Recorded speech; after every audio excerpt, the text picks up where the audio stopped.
a prestar atención, hermanos, por favor. Y vamos a darle su tiempo, hermano. Hermano José Luis García, ahí se presenta, hermano. Sí, buenas noches.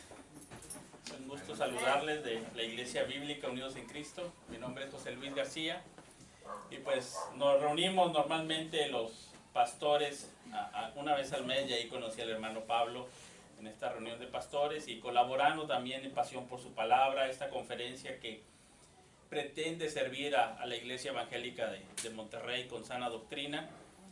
Entonces venimos de parte de la Iglesia Bíblica Unidos en Cristo en la Colonia Central, Monterrey. Mi esposa me acompaña, Gloria Rosas.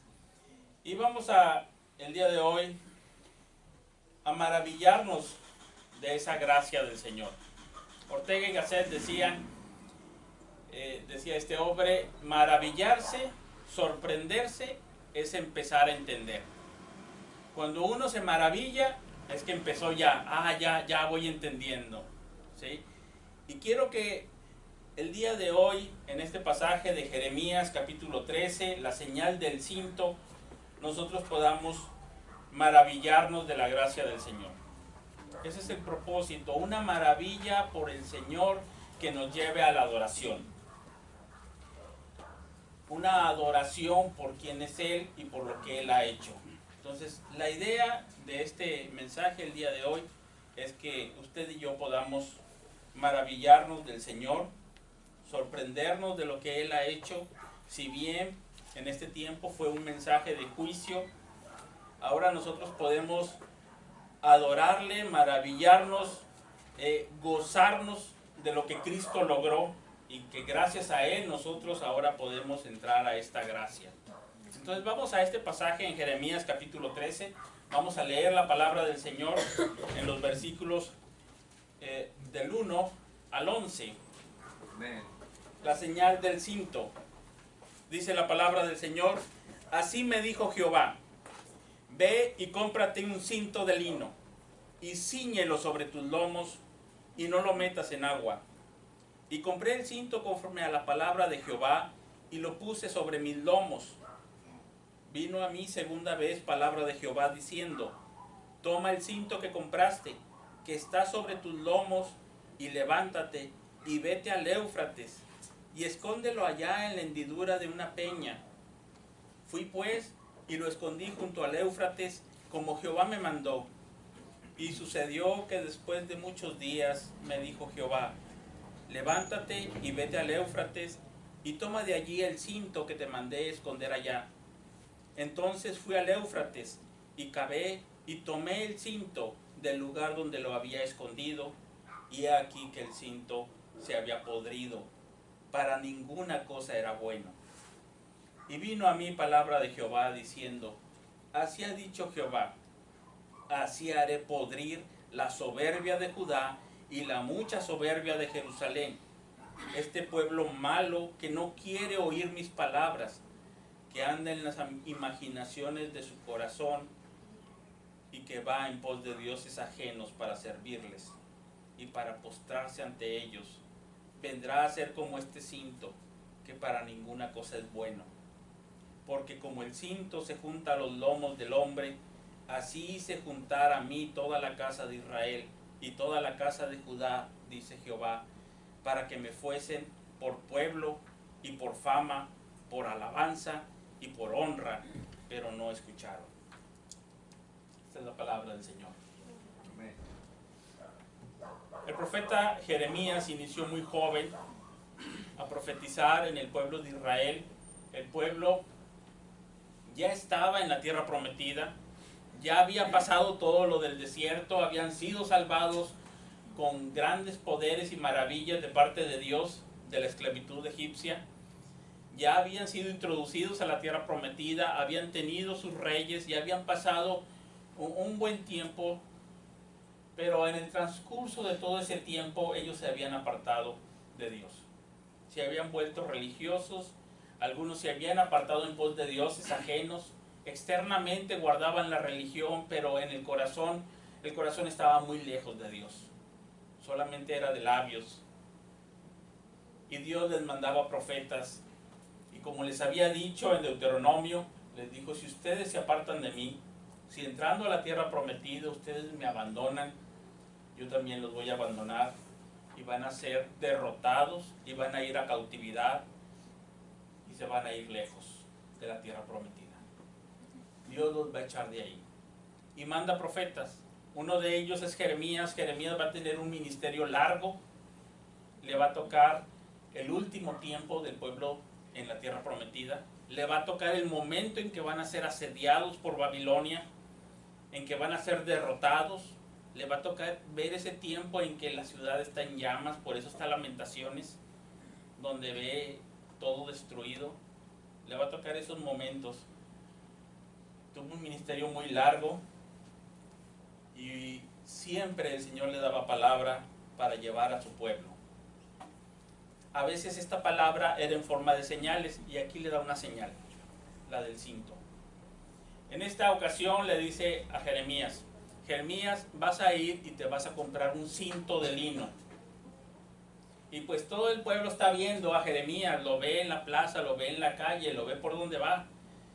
Y ven al profeta Jeremías con su cinto nuevo de lino, algo fino, algo que resalta. Y tal vez algunos le dijeran, ah, profeta, qué bien te ves con ese cinto, hace resplandecer tu figura, te hace ver más importante. Y ahí viene con su cinto y lo ven por varios días. Llama la atención, pero luego Dios le dice, te vas a quitar ese cinto y te vas a ir al Éufrates y lo vas a esconder allá junto al río. Primero le había dicho, gracias, le había dicho que no mojara ese cinto era especial, era de lino, no era cualquier cinto, no era un mecate nada más amarrado, pero ahora le dice, llévatelo al Éufrates y lo vas a esconder en una hendidura junto al río. Y regresa, eso llevaba sus días, ir hasta el Éufrates y regresar. Entonces en el pueblo no lo ven. ¿Qué le pasó a Jeremías? Regresa y lo ven. ¿Dónde andabas, Jeremías? ¿Y tu cinto? ¿Ya no traes tu cinto? No, pues Dios me dijo que lo dejara en una hendidura allá en Éufrates. Hay un mensaje ahí para el pueblo, pero ellos todavía no lo saben. Simplemente ven al profeta que ya no trae su cinto. Ya no se ve igual, ya no es tan distinguido, ya no es lo mismo. ¿Sí? Pasa el tiempo, después de muchos días, y el Señor le dice a Jeremías, ve al Éufrates y trae el cinto que escondiste. Y va, Jeremías otra vez se desaparece y luego regresa y anda por ahí con el pueblo. Jeremías, ¿dónde andabas? No te habíamos visto, saliste. Sí, fue al Éufrates. ¿Y qué traes? Mi cinto, aquí está. Pero Jeremías, ¿qué le pasó? Este cinto está podrido, ya no sirve para nada. Y ahí viene la lección de Dios. Ellos se dieron cuenta de un cinto bello, de un cinto bueno, de un cinto fino. De repente ya no vieron el cinto y ahora lo ven todo podrido. Y ahí viene la lección. Notemos cómo se hace referencia a este cinto. Tenemos 3 etapas del cinto. La primera, ¿cómo se le describe? El cinto de lino, el cinto que compraste y el cinto que está sobre tus lomos. Esa es la descripción de ese cinto. Luego, la segunda etapa del cinto es el cinto escondido en el río Éufrates y en una hendidura donde hay agua. La tercera etapa del cinto es el cinto podrido que para nada sirve. Y esto está refiriéndose al pueblo de Israel. El pueblo de Israel era ese cinto, un cinto de lino, es decir, un cinto de lino es lo que usaban los sacerdotes, era un pueblo de sacerdotes, un pueblo para llevar gloria a Dios, un pueblo para llevar todas las alabanzas al Señor, era un pueblo de reyes y sacerdotes para la gloria de Dios, que exaltaba la gloria de Dios, la majestad de Dios. Era un cinto que compraste. Ese es el pueblo de Israel, un pueblo comprado con sangre del Cordero, comprado en Egipto y traído, rescatado con la sangre del Cordero. Era un pueblo comprado por Dios posesión de Dios. Ese era el pueblo de Israel, un cinto comprado. Era un cinto que está sobre los lomos. Yo sé que ahorita nosotros, en nuestra cultura, cuando queremos hablar de los sentimientos intensos, hablamos del corazón. En la cultura de aquel entonces, los sentimientos estaban acá en las entrañas. Entonces, el cinto pegado, ajustado a los lomos, es donde estaba todo el sentimiento. Y este era el pueblo de Israel, un pueblo muy cercano al corazón de Dios, o a los sentimientos de Dios, al amor de Dios. Era un pueblo querido por Dios. Él les dijo así en Deuteronomio, miren, les dijo, yo me he encariñado con ustedes, no porque sean el mejor de los pueblos, no porque sean el más grande, el más glorioso, simplemente de puro amor, de pura gracia, yo me encariñé con ustedes.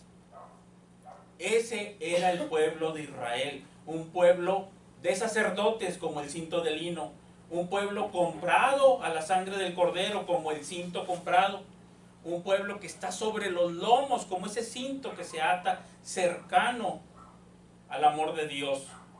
Gozaba de esa cercanía, pero ellos le dieron la espalda. Y ahora viene la segunda etapa del cinto. El cinto en el Éufrates.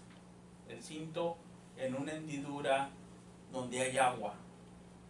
Esa es la cautividad.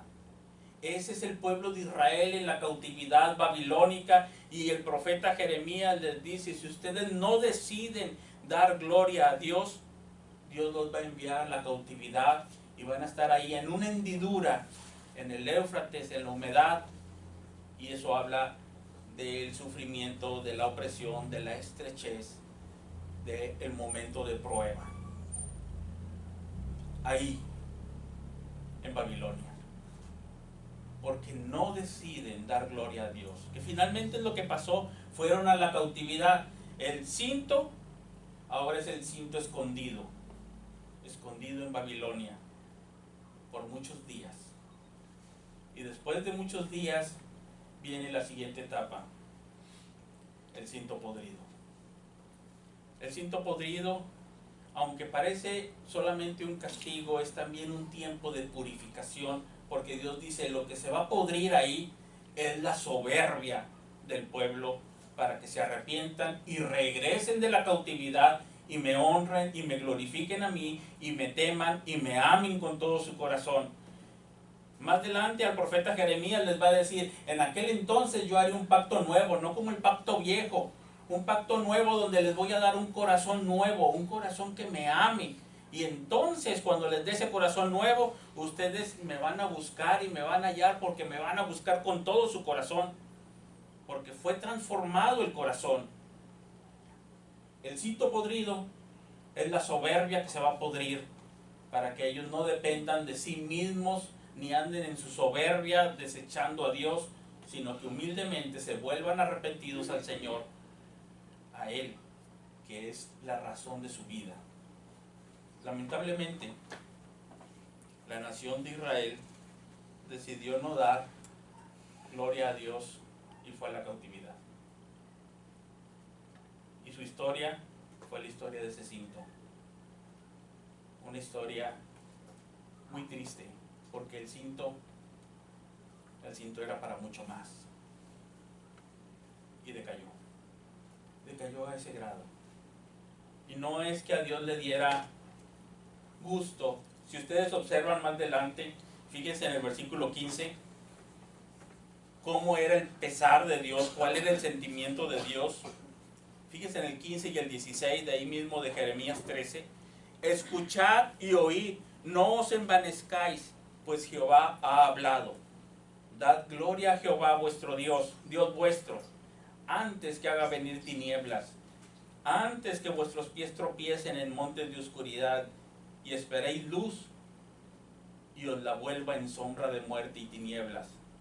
Mas si no oyereis esto, en secreto llorará mi alma a causa de vuestra soberbia, y llorando amargamente se desharán mis ojos en lágrimas, porque el rebaño de Jehová fue hecho cautivo. esta era una tragedia. No era lo que le agradaba o lo que quería, no era por el gusto de Dios. Ellos iban a la cautividad y dice que él estaba llorando. El Señor dice, en silencio llorará mi alma porque mi pueblo quiso seguir su camino. Como el padre que se compadece de sus hijos y el hijo elige un camino malo. Y le dice, y le dice, y le dice, y no vuelve, y llora. Como el Señor Jesucristo sobre Jerusalén llorando, diciéndoles, Jerusalén, Jerusalén, que matas a los profetas, apedreas a los que te son enviados. Yo te quise juntar como la gallina junta sus polluelos debajo de sus alas, y no quisisteis. Y ahí está el Señor haciendo esto mismo que hace Jeremías, llorando, porque está viendo qué es lo que les depara hacia adelante. Ellos creen que van con un camino derecho, pero su fin es camino de muerte. Van mal, y sin embargo no retroceden, no se arrepienten, no se vuelven al Señor. Y esto no es algo que le dé gusto al Señor, sino dice, en silencio llorará mi alma, se desharán mis ojos de llanto. Y esto lo va a representar el profeta Jeremías en sus lamentaciones, llorando por la nación de Israel que se fue cautiva como ese cinto podrido.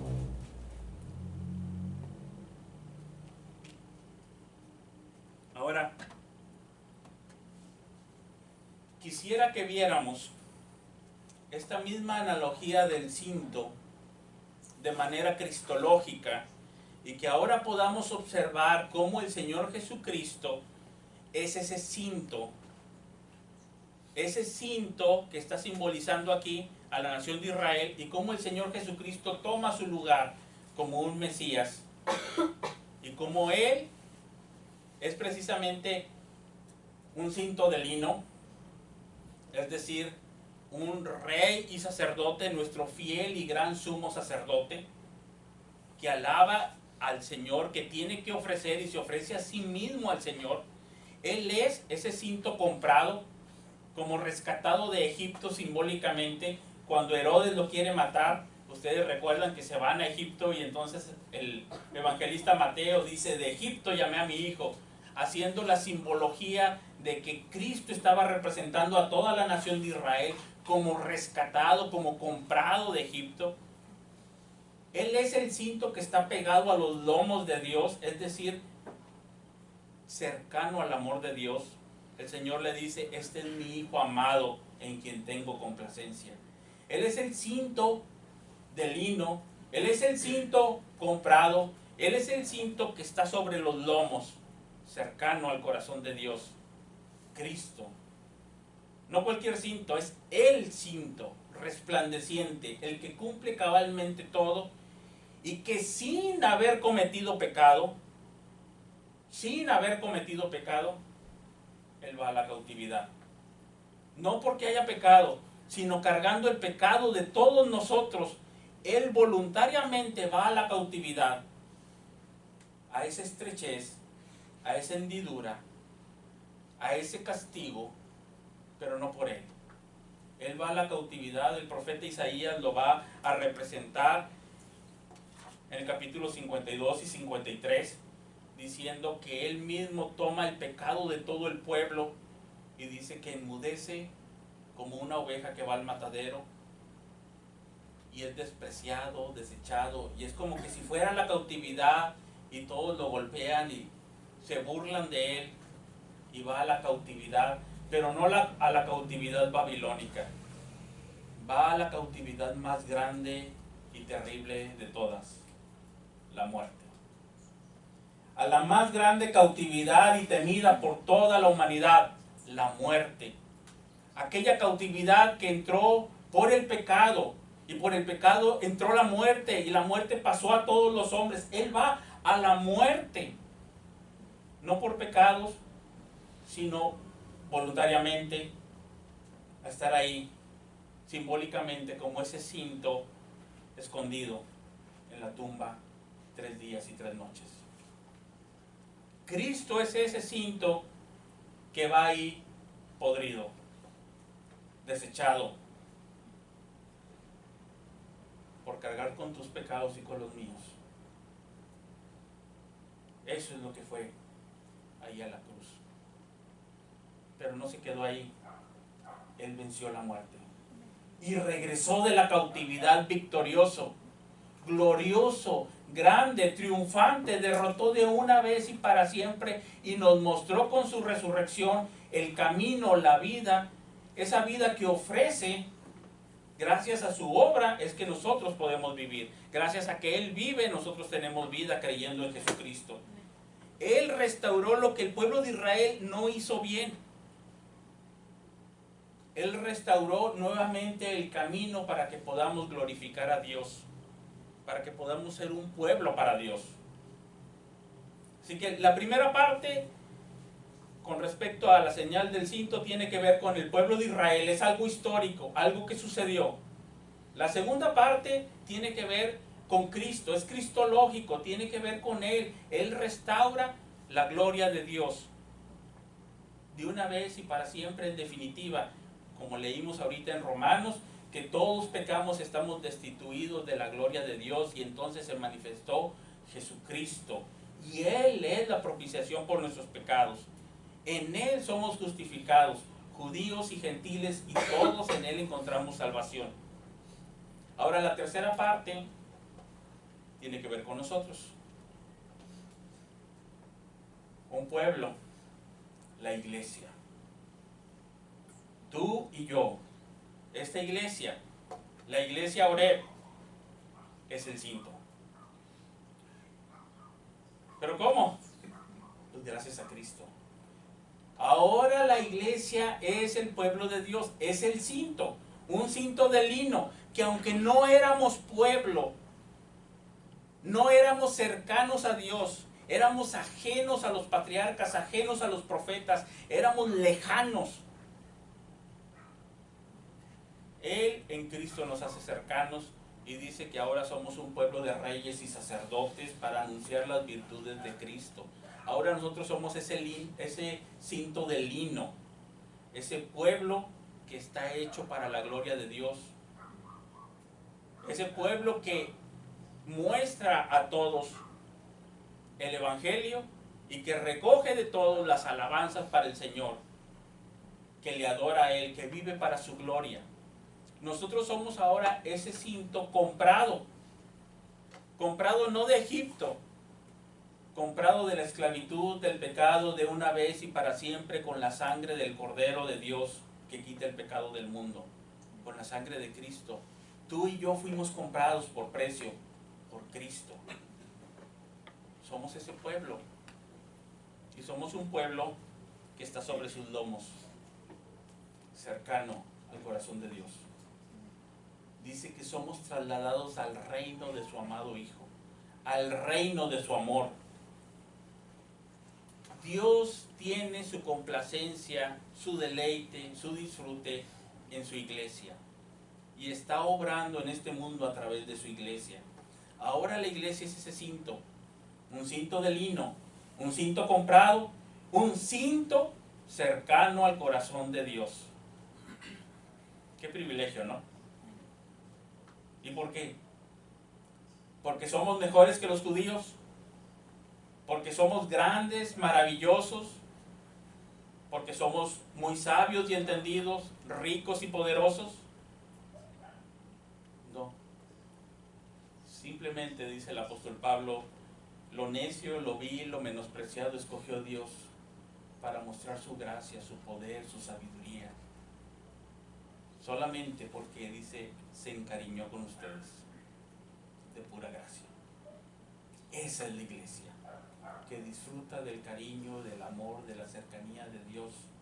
Esa es la iglesia, un cinto para la gloria de Dios. Ahora, hay una parte de juicio. Primero, una parte de maravilla. La parte de maravilla es que nuestros ojos deben de quedar impactados, nuestro corazón debe de quedar maravillado y tocado al saber que Cristo nos ha hecho su pueblo, de reyes y sacerdotes, comprados con la sangre de Cristo y hechos para la gloria de Dios, gozando de su amor, de su comunión, de su compañía, gracias a la obra de Cristo. Esa parte nos debe de dejar maravillados, pero ahora viene una parte de advertencia.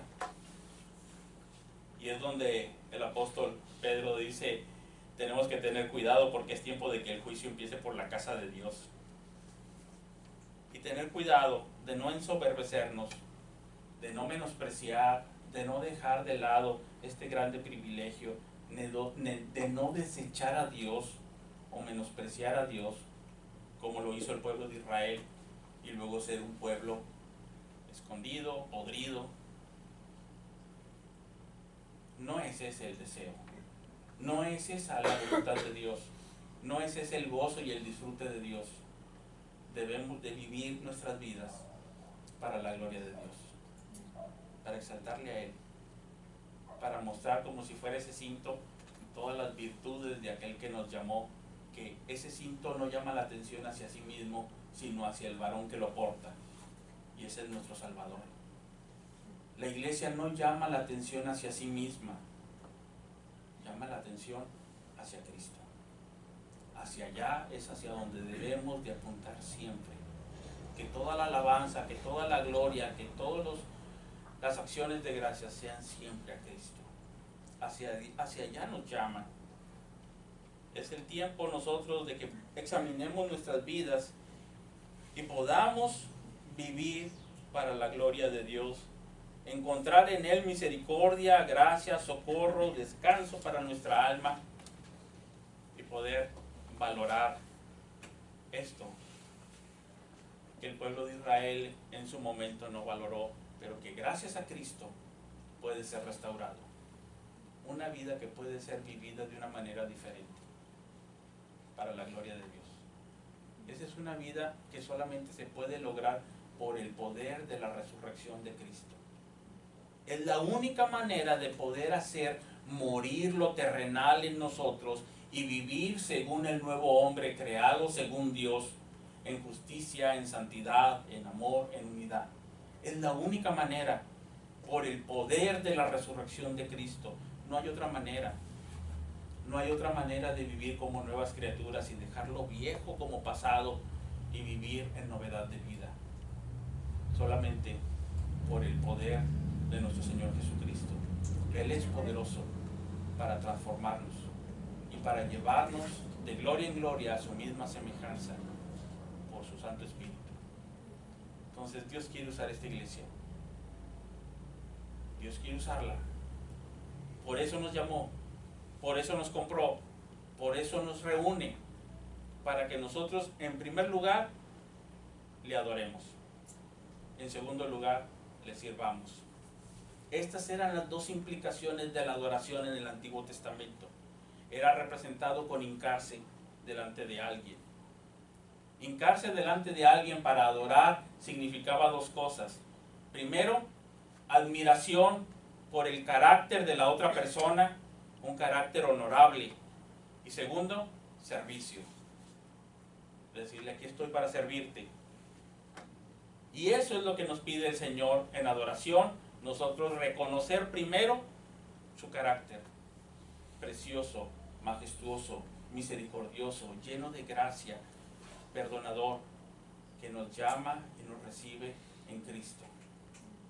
Y en segundo, servirle de todo corazón, servirle con alegría, porque solamente ese es el servicio que agrada a Dios, el que es de corazón, sincero, con alegría.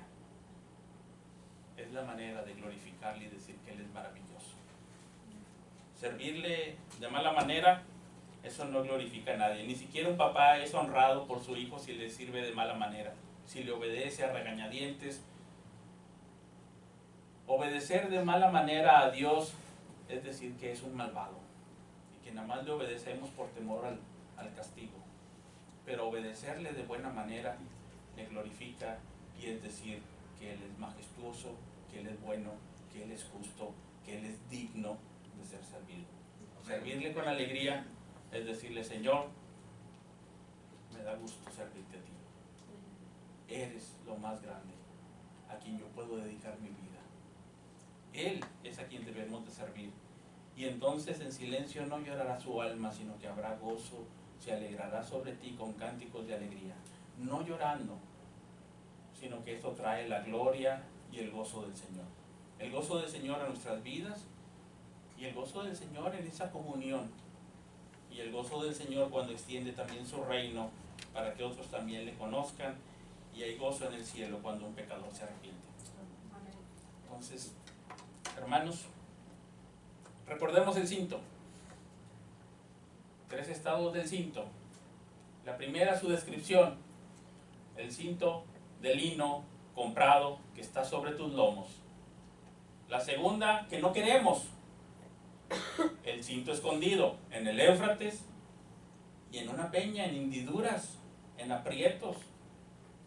Y la tercera, el cinto podrido. Hermanos, lo que se pudrió fue el cinto, no Dios. La gloria de Dios siguió intacta. Lo que se pudrió fue el cinto. Dios sigue siendo glorioso. Su nombre es exaltado en toda la tierra. El pueblo de Israel fue el que se corrompió. Dios jamás. Él sigue siendo glorioso. Pase lo que pase, su gloria llena toda la tierra. Él sigue siendo majestuoso. El hermano John Piper decía: hermanos, no sirvan a Dios, adórenle primero. Y esa es la primera encomienda de la iglesia. Esa es nuestra más grande respuesta a la palabra del Señor y a su salvación, la adoración. Antes que servirle, decía el hermano Piper, adore a Dios. Y una vez adorándole, sírvale. Primero adórele y de todo corazón entonces sírvale, porque Él es digno. Maravíllese del carácter y de la salvación de Dios. Esto que cantábamos ahorita, maravillosa gracia del Señor. Vino y nos salvó, a ti y a mí, de donde estábamos, y nos ha convertido en su pueblo para su gloria. Vamos a orar. Señor, gracias te damos por tu grande salvación, por tu grande perdón, por la obra de Jesucristo en la cruz del Calvario a favor nuestro. Gracias, Señor, porque a través de Él nosotros podemos ser ahora tus hijos, ser parte de tu familia, ser tu pueblo para anunciar tus virtudes. Señor, ayúdanos a adorarte, a estar maravillados de ti. Ayúdanos en nuestros pequeños y débiles intentos por servirte. Ayúdanos cuando nuestros intentos por servirte son intermitentes, son débiles. Ayúdanos, Señor, a crecer en el amor por ti, en la pasión por ti, en engrandecer tu nombre, sobre todo. Ayúdanos, Señor, para que podamos vivir para tu gloria. Que en esta semana, en medio de las tentaciones, tú nos libres y que en todo podamos llevar gloria a tu nombre. Líbranos, Señor, del mal. Líbranos de la tentación. Líbranos de la incredulidad. Líbranos de vivir solamente como los ateos, pensando que no existes y viviendo para nosotros mismos. Ayúdanos, Señor, a vivir para ti, consagrados a tu nombre, a tu gloria, unidos en santidad, en amor, en fidelidad a ti, Señor. Que, Señor, tú seas el lugar número 1 para nuestros afectos. Que en nuestro corazón te atesoremos por encima de todo. A tu nombre sea la gloria en tu iglesia. Amén.